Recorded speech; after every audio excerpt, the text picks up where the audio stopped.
لکیر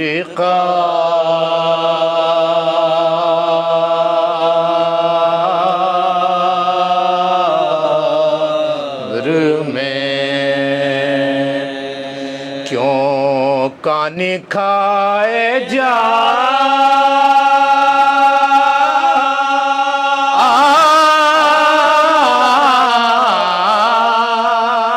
جاتے ہیں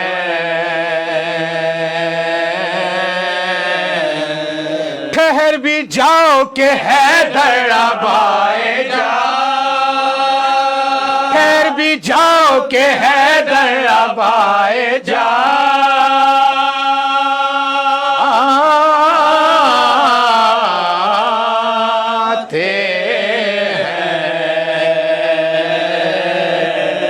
لکیر قبر میں بہت زمانہ ہوا کاٹے شہ پر جبریل وہ پر کے قصے ابھی تک سنائے جا وہ پر کے قصے ابھی تک سنائے جا درود پڑھیے محمد والے محمد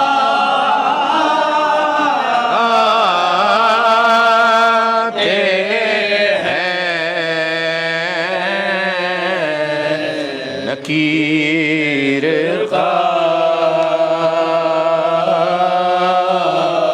قبر میں صلوات پڑھی محمد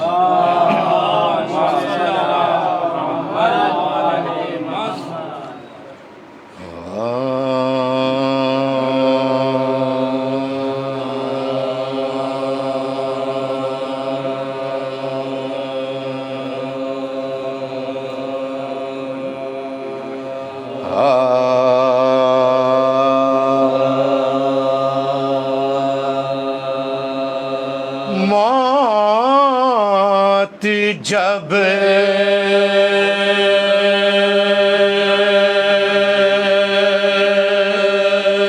شے کے عزادار سے ٹکراتی ہے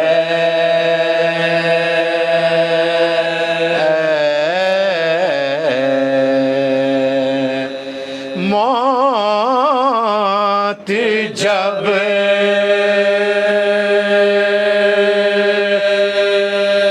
شے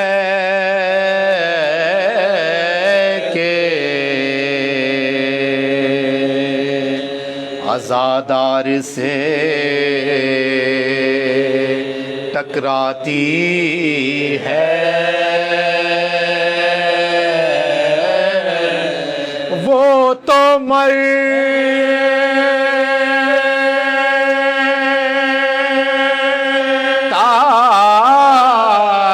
نہیں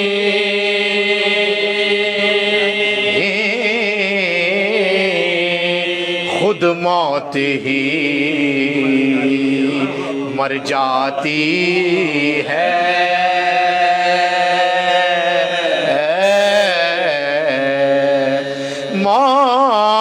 موت جب یہ تو ذریعہ ہے ملاقات علی کا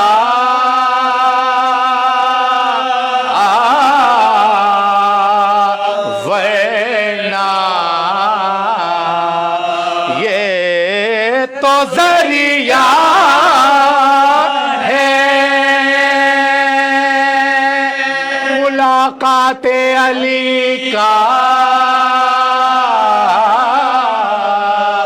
ورنہ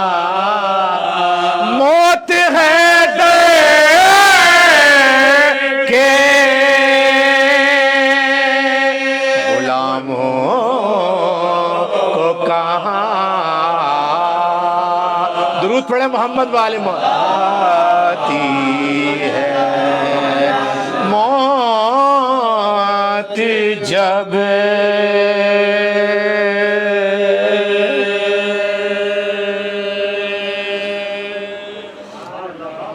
دیکھیں آن لائن کا مطلب یہ نہیں ہوتا کہ جو اگر کچھ لوگ سامنے دو چار بھی بیٹھے ہوئے ہیں تو ان کا پورا دھیان دائیں بائیں رہے.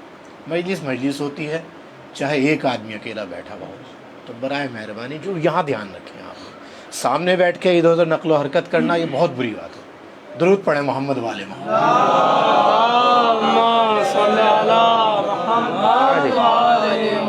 آپ آ جائیں گے.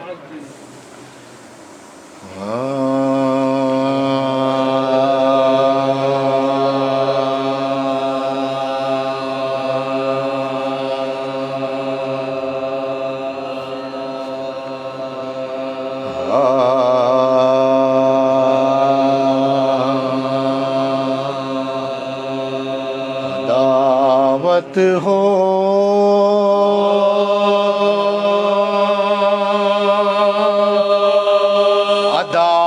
عداوت ہو اگر دل میں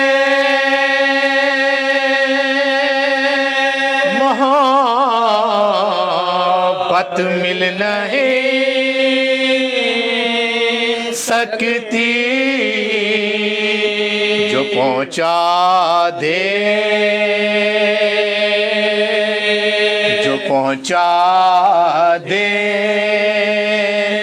لبے کوثر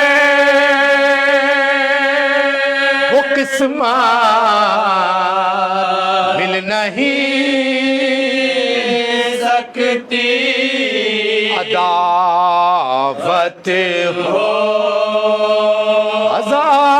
ہزاروں حج کرے یا لاکھ سجدے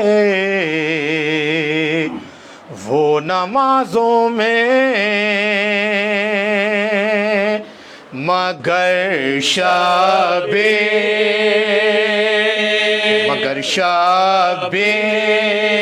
کے دشمن کو جنت مل نہیں سکتی. درود پڑھے محمد والے محمد. عداوت ہو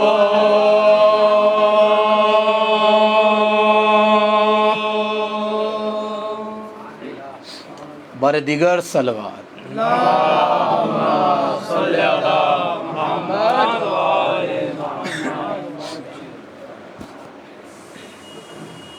دو بند ماں کے حوالے سے کیونکہ ایک ماں کی اشارہ ثواب کی مجلس ہے.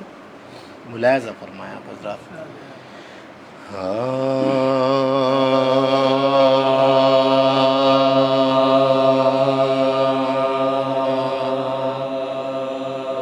شاعر نے ماں کی منزلت بیان کی ہے. دو بندوں آئی نئے جمال خدا ماں کی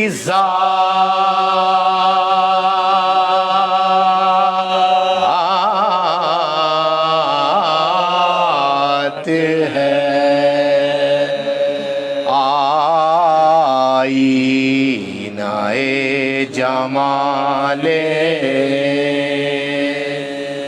خدا ماں کی ذات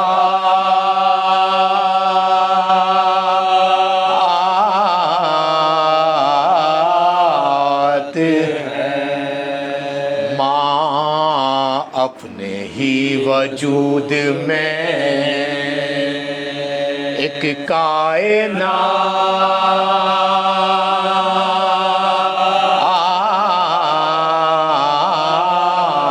ہے. ماں کی رضا ہی اصل میں کار نجات ہے. اس مردہ کائنات میں بھائی ماں سے حیا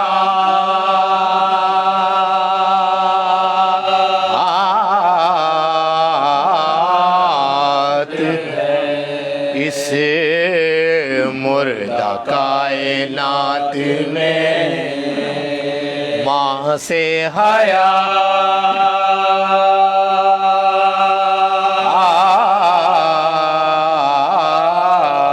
ہے ماں کی نہیں مثال زمین آسمان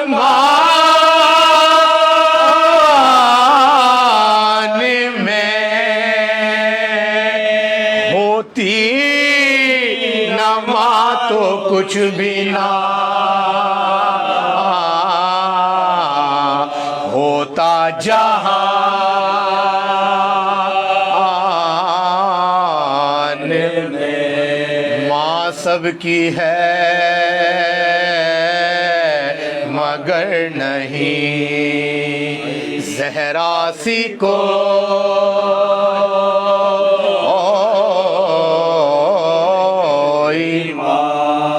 زہرا وہ ماں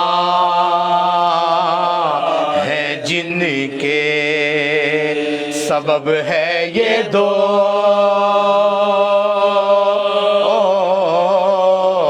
جہاں ابیہا ہے یہ امامت کی پاس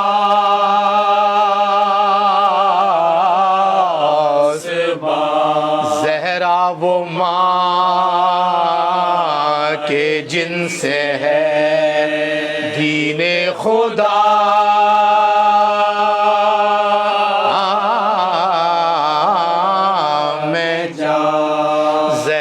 وہ ماں کے جن سے ہے دین خدا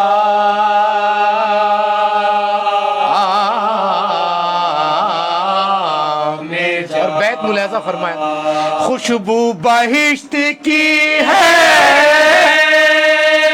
اسی ایک پھول سے اس ماں کا مرتبہ کوئی پوچھے رسول سے آئینہ جمال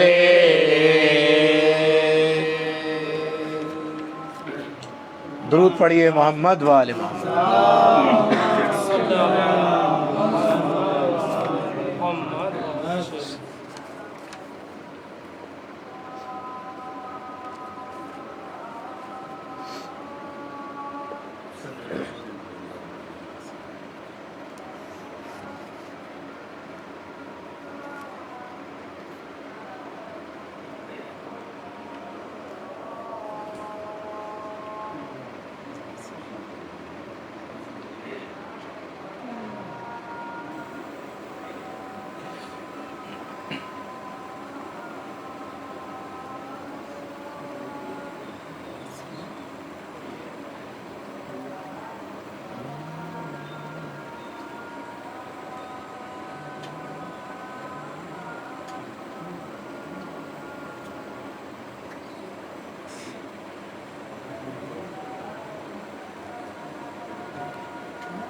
درود پڑھے محمد و آل محمد۔ حضرت زینب کی شان میں ایک سلام کے 4-5 شعر بہت مختصر، انشاءاللہ اس کے بعد مرثیہ. آپ حضرات درود پڑھ دیں.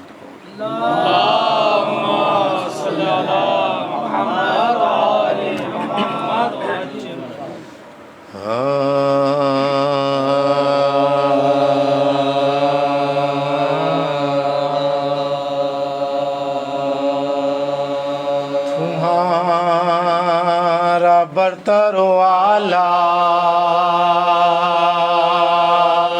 مقام ہے زینب،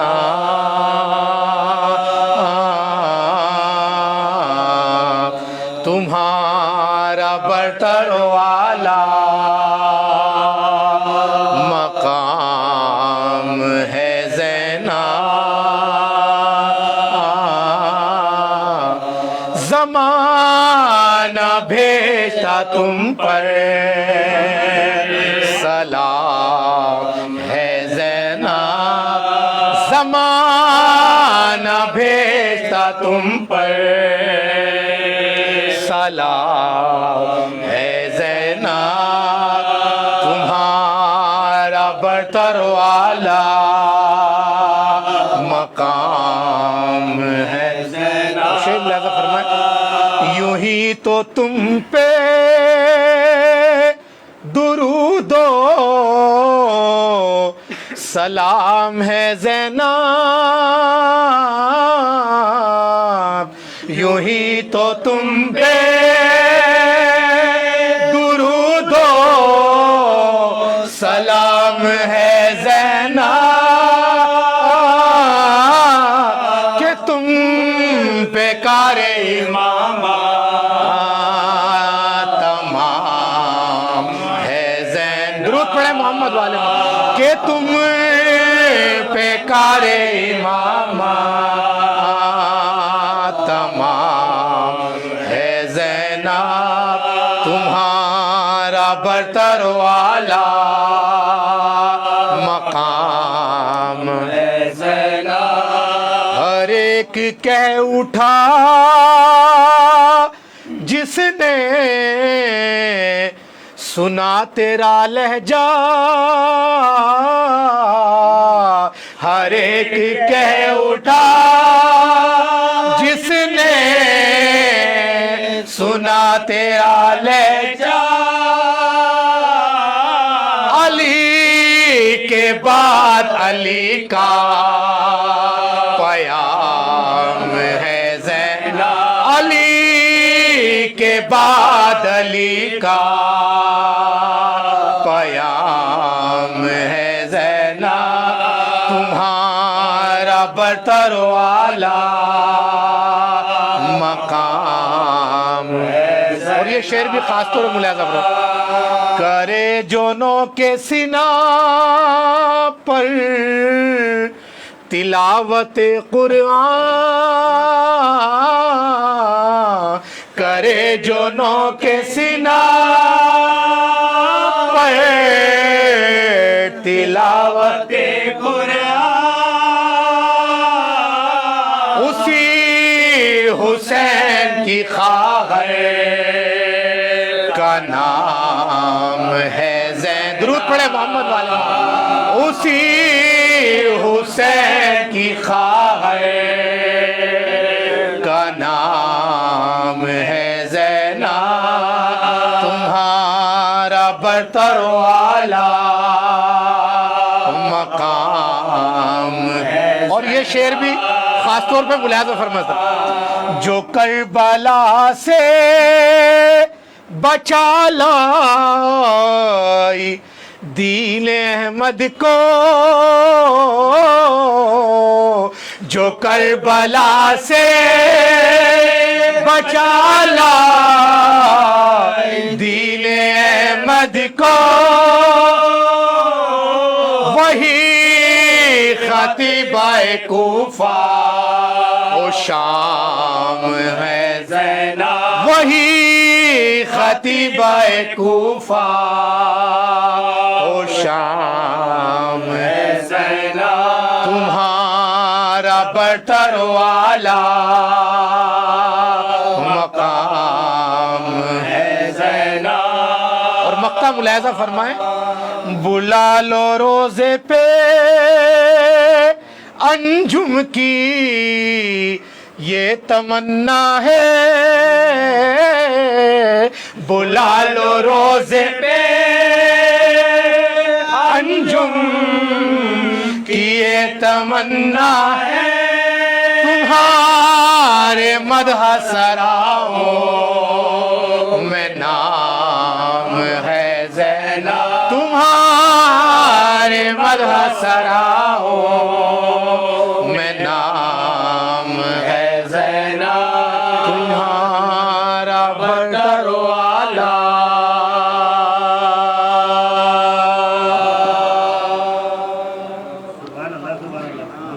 سورہ فاتحہ۔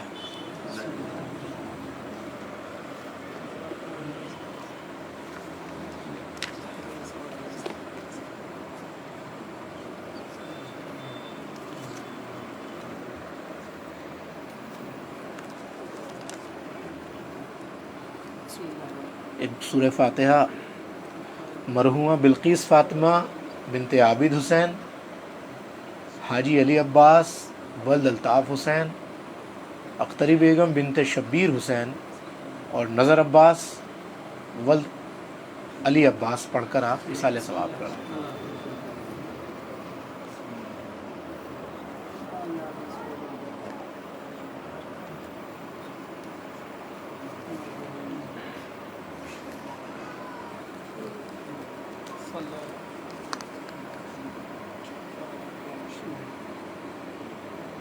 نام پھر پڑھ دو۔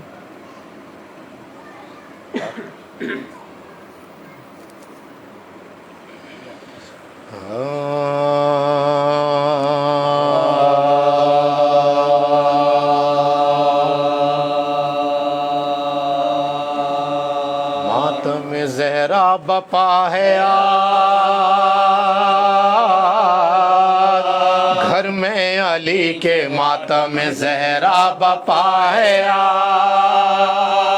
لرزاں عالم سے مرقد خیر الورا ہے، مغموم کائنات کا حاجت روا ہے، یہ کیسا وقت آل نبی پہ پڑا ہے، یہ کیسا وقت آل نبی پہ پڑا ہے، بے جان فرت غم سے ہے اطراعت رسول کی، جنت کو جا رہی ہے سواری رسول کی، جنت کو جا رہی ہے سواری بطول کی، اس مختصر حیات میں داغ پدر ملا، جاری تمام عمر رہا غم کا سلسلہ، کیا کیا ستم اٹھاتی رہی بنت مصطفیٰ، یہ ظلم و جور اور یہ شہزادی ہے کسا، یہ جو ظلم و جور اور یہ شہزادی ہے کسا، بنت نبی کو اور رلانے کے واسطے، اصحاب آئے گھر کو جلانے کے واسطے، اصحاب آئے گھر کو جلانے کے واسطے، کوئی نہ تھا جو کہتا یہ بیٹی نبی کی ہے، پڑھتے ہو کس کا کلمہ یہ دختر اسی کی ہے، بعد رسول حد بھی کوئی دشمنی کی ہے، یہ تو دلیل دین سے ہی بے رخی کی ہے، یہ تو دلیل دین سے ہی بے رخی کی ہے، دروازہ کیوں گرا دیا لوگوں بطول کا، پہلو شکستہ ہو گیا بنت رسول، پہلو شکستہ ہو گیا بنت رسول کا، باغ فتق بھی چھن گیا آنکھوں کے سامنے، کیسے بتاؤ صبر بھی بنت نبی کرے، چھوڑے کہیں نہ ساتھ تحمل کے حوصلے، ماں کے اور شہادت محسن کا غم سہے، ماں کے اور شہادت محسن کا غم سہے، کس طرح رکتے سوچیے آسو بطول رسول کے رسی گلے میں دیکھی وسیع رسول رسی گلے میں دیکھی وسیع رسول کے چاہتی تھی رونے باپ کی مرقد پہ سیدہ کہتی تھی بابا جان سے آنسو بابا روداد اپنی بیٹی کی سن لیجئے ذرا غم اس قدر اٹھائے ہیں یا شاہ انبیاء غم اس قدر اٹھائے ہیں یا شاہ انبیاء بعد آپ کے نہ چین میسر ہوا ہمیں ہر روز ظلم سہنے پڑے ہیں سوا ہمیں ہر روز ظلم سہنے پڑے ہیں سوا ہمیں غم اس قدر اٹھائے ہیں یا سید العالم پڑھتے اگر دینوں پہ تو ہو جاتے مثل شاہ ذروں کی مثل ہو کے بکھرتے پاسا دریاؤں پر جو روتے تو ہو جاتے تشنالا دریاؤں پر جو ہوتے تو ہو جاتے تشنالا سب امتی تمہارے ستاتے رہے مجھے ارے بابا نہ پوچھو کتنا رلاتے رہے مجھے بابا نہ پوچھو کتنا رلاتے رہے مجھے اپنے لیے تو آپ کی رحلت ہی کم نہ تھی اور اس پہ بے وفائی کی امت نے آپ کی کیا کیا بتاؤں کیسی اذیت ہمیں ملی مقصد تھا دین بچانے کا جو چپ رہے علی مقصد تھا دین بچانے کا جو چپ رہے علی بہتے تھے اشک خود نگاہ بو تو رب سے شرمندہ تھے جو بنت رسالت ماں سے شرمندہ تھے جو بنت رسالت ماں سے کچھ یوں رقم تراز ہے راوی موت اسما سے فاطمہ نے کہا تھام کر جگا سوئے جنا میں دنیا سے کر جاؤں جب صفا حسنین کو نہ دینا میری موت کی خبر حسنین کو نہ دینا میری موت کی خبر پہلے تو میرے بیٹوں کو کھانا کھلائیو تب ان کو میرے مرنے کی بابت بتائیو تب ان کو میرے مرنے کی بابت بتائیو گھر میں علی کے ماتم میں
بسم الله بسم الله اللهم صل على اللهم صل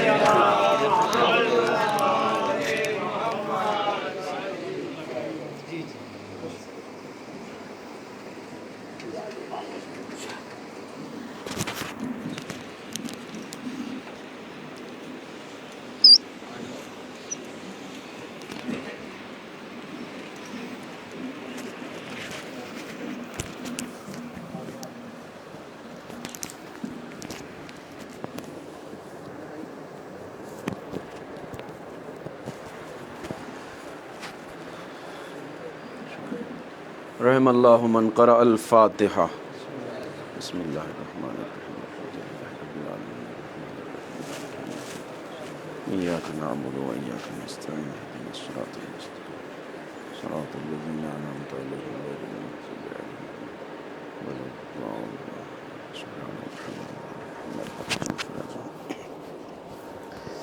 آپ حضرات سے گزارش ہے کہ ایک بار سورہ حمد اور 3 بار سورہ اخلاص کی تلاوت فرما کر مرحومہ بلقیس فاطمہ بنت عابد حسین، حاجی علی عباس ابن الطاف حسین، مرحومہ اختری بیگم بنت شبیر حسین اور مرحوم نظر عباس ابن علی عباس کی روح پر فتوح کو ایصال ثواب فرمائے. بسم اللہ الرحمن الرحیم الحمد للہ الرحمن الرحیم مالک یوم الدین إياك نعبد وإياك نستعين اهدنا الصراط المستقيم أنعمت عليهم غير المغضوب عليهم ولا الضالين. بسم الله الرحمن الرحيم قل هو الله أحد الله الصمد لم يلد ولم يولد ولم يكن له كفوا أحد. بسم الله الرحمن الرحيم قل هو الله أحد الله الصمد لم يلد ولم يكن له كفوا أحد. بسم الله الرحمن الرحيم قل هو الله أحد الله الصمد لم يكن له كفوا أحد. سبحان الله.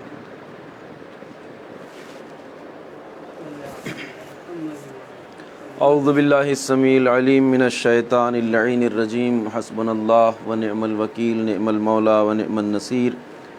بسم اللہ الرحمن الرحیم. الحمد للہ الذی ہدانا لہذا وما كنا لنهتدی لولا ان ہدانا اللہ لقد جاءت رسل ربنا بالحق والصلاة والسلام والتحیۃ والاکرام علی اشرف الانبیاء والمرسلین مولانا و مولا الکونین جد الحسن والحسین ابی القاسم محمد اللہم صلی علی محمد وعلی آلہ الطیبین الطاہرین المعصومین المظلومین ولعنۃ اللہ الدائمۃ الباقیۃ الابدیۃ علی اعدائہم وقاتلیہم وغاصبی حقوقہم اجمعین من الآن إلى قیام یوم الدین. اما بعد فقد قال اللہ سبحانہ تبارک و تعالی وهو اصدق القائلین. بسم اللہ الرحمن الرحیم. ومن يبتغ غیر الاسلام دینا فلن يقبل منه وهو في الآخرة من الخاسرین. صلوات پڑھیں بر محمد و آل محمد. عزیزان محترم اور بزرگان گرامی قدر، آیہ کریمہ جس کی تلاوت کا شرف حاصل کیا ہے، اس آیت میں ارشاد پروردگار یہ ہے کہ جو شخص بھی اسلام کے علاوہ کوئی اور دین اختیار کرے گا تو وہ اللہ کی بارگاہ میں قابل قبول نہیں ہوگا، اور ایسا انسان آخرت میں خسارہ اٹھانے والوں میں سے ہوگا، نقصان اٹھانے والوں میں سے ہوگا. آیت کریمہ میں واضح طور پر اس بات کی طرف اشارہ کیا گیا ہے اور اس بات کو بیان کیا گیا ہے کہ اللہ یہ چاہتا ہے کہ ہماری زندگی، جو اس کی مخلوق ہیں، اس کے بندے ہیں، ان کی زندگی قانون اسلام کے مطابق ہو. اور یہ بھی واضح طور پہ کہہ دیا گیا ہے کہ جس کی زندگی قانون اسلام کے مطابق نہیں ہوگی وہ آخرت میں خاسرین میں سے ہوگا. ہم جانتے ہیں بات خسارے کی ہو رہی ہے. آخرت میں کچھ لوگ فائدے میں ہوں گے، کچھ خسارے میں ہوں گے، اور آخرت کا فائدہ اور خسارہ دنیاوی فائدے اور خسارے جیسا نہیں ہے. اس لیے کہ دنیا کا فائدہ اور خسارہ قابل تبدیلی ہے، بدلاؤ اس میں ممکن ہے. یعنی ایسا ہو سکتا ہے کہ اگر یہاں ہمیں کسی چیز میں خسارہ ہو گیا ہے تو ہم اس خسارے کو بعد میں منافع میں تبدیل کر سکیں، اور ایسا بھی ممکن ہے کہ اگر ہمیں کہیں نفع حاصل ہو جائے تو کل وہ نفع نقصان میں تبدیل ہو جائے. مگر آخرت کا فائدہ اور آخرت کا خسارہ قابل تبدیلی نہیں ہے، اس میں بدلاؤ نہیں آ سکتا. جو بھی افراد آخرت میں فائدے میں ہوں گے وہ سب جنتی ہوں گے، اور آخرت میں جو افراد خاسرین میں سے ہوں گے وہ جہنمی ہوں گے. آخرت کا فائدہ جنت ہے، خسارہ جہنم ہے.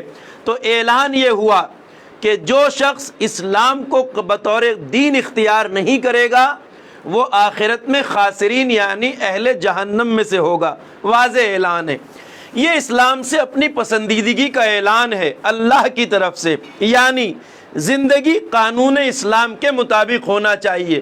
یہ بات اس لیے بھی معقول ہے کہ انسان جو دنیا میں زندگی گزار رہا ہے یہ اس دنیا تک محدود نہیں ہے، اس زندگی کا ایک تسلسل ہے، ایک تداوم ہے، اور وہ تسلسل وہی ہے کہ ہم اس دنیاوی زندگی کو گزار کے ایک آخرت کی زندگی میں قدم رکھتے ہیں۔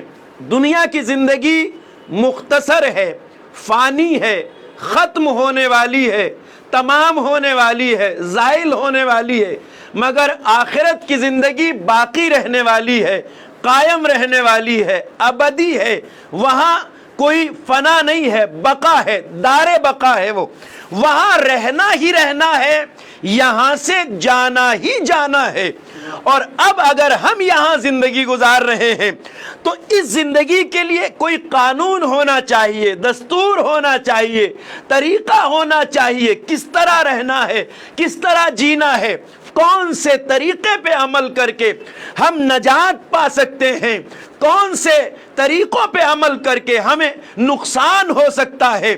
انسان جب اسلام کی افادیت پہ غور کرتا ہے، قانون اسلام کی افادیت پہ غور کرتا ہے، تو اس کی سمجھ میں یہ بات واضح طور پہ آ جاتی ہے کہ دین تو دنیا میں بہت سارے ہیں، مذہب دین دنیا میں بہت ہیں۔ ہمارا ملک ہندوستان اتفاقاً کثیر المذاہب سرزمین ہے، یہاں تو مذاہب، ادیان، دھرموں کی ایک بہتات ہے۔ اس مذاہب کی بھیڑ میں، اس ادیان کی بھیڑ میں انسان تلاش کرے دین حق کو، اور دین حق یہی اسلام ہے جس کے مطابق زندگی گزارنے کا مطالبہ کیا جا رہا ہے۔ سوال یہ ہے کہ ہر دین، ہر دھرم انسان کو زندگی گزارنے کے کچھ طریقے بتاتا ہے۔ کوئی سا بھی مذہب ہو، عیسائی ہو، یہودیت ہو، مجوسیت ہو، چاہے ہندوازم ہو، چاہے سکھ ازم ہو، چاہے جین ازم ہو، جتنے بھی مذاہب ہیں کچھ طریقے بتاتے ہیں نا انسان کو، آپ کو ایسے رہنا ہے، ایسے کرنا ہے، ایسے کھانا ہے، اس سے بچنا ہے۔ ہر دھرم انسان کو کچھ طریقے بتاتا ہے۔ اسلام بھی یہی کرتا ہے، اسلام بھی جینے کے طریقے بتاتا ہے، قانون بتاتا ہے، سلیقے بتاتا ہے۔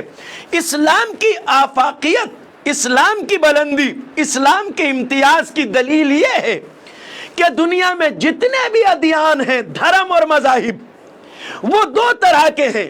یا تو آسمانی مذاہب ہیں، یعنی جن کے پاس آسمانی کتابیں ہیں۔ توجہ فرما رہے ہیں، میں جلدی سے اس تمہید سے گزر جاؤں گا، مگر اپنے بچوں اور جوانوں کے لیے بات بتا دینا بہت ضروری سمجھتا ہوں۔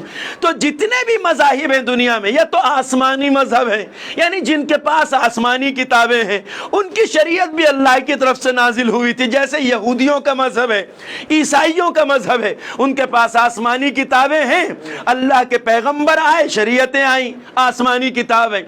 تو اب اسلام کے مقابلے میں وہ قابل عمل اس لیے نہیں ہے کہ اللہ کی سنت، قانون، طریقہ جس میں کبھی کوئی بدلاؤ نہیں آ سکتا، وہ یہ ہے کہ اگر ایک شریعت کے آنے کے بعد وہ دوسری شریعت بھیج دیتا ہے تو پہلی شریعت کل عدم ہو جاتی ہے، اس کی ویلیڈیٹی ختم ہو جاتی ہے، اور تازہ نئی شریعت قابل عمل ہوتی ہے۔ عیسائیت کے آنے کے بعد یہودیت خود بخود منسوخ ہو گئی، اور جتنے بھی اسلامی مذاہب، اسلام سے پہلے مذاہب ہیں، آسمانی چاہے رہے ہوں، اسلام چونکہ آخری شریعت ہے، آخری پیغمبر کے ذریعے آئی، آخری کتاب قرآن مجید کے ساتھ آئی، تو اب جتنے بھی آسمانی مذاہب ہیں وہ سب کل عدم ہو جائیں گے، اسلام قابل عمل ہوگا۔ تو جو آسمانی مذاہب ہیں ان کے مقابلے میں اسلام کی برتری کی دلیل یہ ہے کہ یہ اللہ کا وہ قانون ہے جس کے بعد پہلے والے سارے قانون ختم ہو جائیں گے، منسوخ ہو جائیں گے، شریعت اسلام قابل عمل ہے۔ اور اسلام یہ دلیل ہو گئی جو آسمانی مذاہب کے سلسلے میں۔ لیکن وہ مذاہب جو آسمانی نہیں ہیں، ظاہر سی بات ہے جو آسمانی نہیں ہے، جن کا تعلق وحی سے نہیں ہے، اللہ کے انبیاء کی طرف سے نہیں آیا ہے، وہ ظاہر سی بات ہے انسانی سوچ کا نتیجہ ہیں۔ وہ مذاہب انسانی